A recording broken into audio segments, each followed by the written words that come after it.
познайомить вас з нашим новим сябром. Это Державный литературный музей Янки Купалы.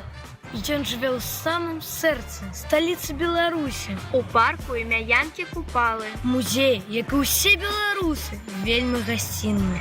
Кожны дзень да яго прыходзяць дзеці і дарослыя, каб даведацца пра жыццё і творчасць народнага паэта Беларусі Янкі Купалы. Тем хутчэй, не церпіцца вас пазнаёміць.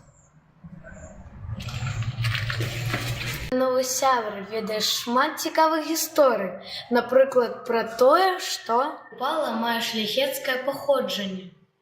Продак паэта Станіслава Луцевіча і яго сын Васіль служылі дазорамі ў князёў Радзівілаў і за добрую службу атрымалі землі і герб на віна.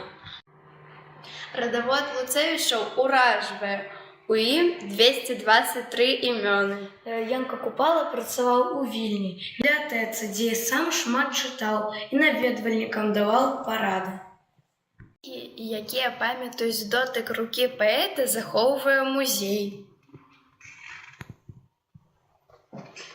Некаторыя рукапісы твораў паэта да сённяшняга дня знаходзяцца далёка за межамі Беларусі. Так, аўтограф паэмы «Курган» можна ўбачыць у Лондоне ў бібліятэцы імя Францыска Скарыны. Спектакль паводле п'есы «Паўлінка» ідзе на сцэне Нацыянальнага акадэмічнага тэатра імя Янкі Купалы ўжо больш 100 гадоў. А актрыса Раіса Кашэльнікава выконвала ролю 19гадовай дзяўчыны больш чым чвэрць стагоддзя.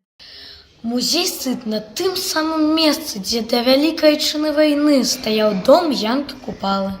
Не выпадкова адрас нашага сябра вуліца Янкі Купалы. Паэт вельмі любіў дзяцей і пісаў для іх вершы. Самы знакаміты хлопчык і лётчык. А верш пра запаветную мару паляцець.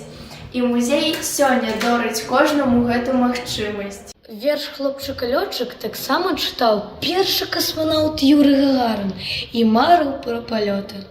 Гэта расказала яго мама ў 1971 годзе. Яна пабывала ў музеі. Інтэр'еры дома дапамагаюць улавіць, як жыў паэт, чым захапляўся. Янка Купала любіў слухаць музыку, гуляць у шахматы і частаваць сваіх сяброў. Янка Купала выглядаў стыльна і элегантна, а ў руках быў модны аксесуар таго часу – кій. Наш сябр музей таксама выглядае ў адпаведнасці з апошнімі моднымі тэндэнцыямі. Сучасны, інтэрактыўны, куды можна прыйсці з сябрамі і з сям'ёй. Лайкі. І хутчэй збірайцеся ў госці. Знаёмся з адным са старэйшых літаратурных музеяў нашай краіны.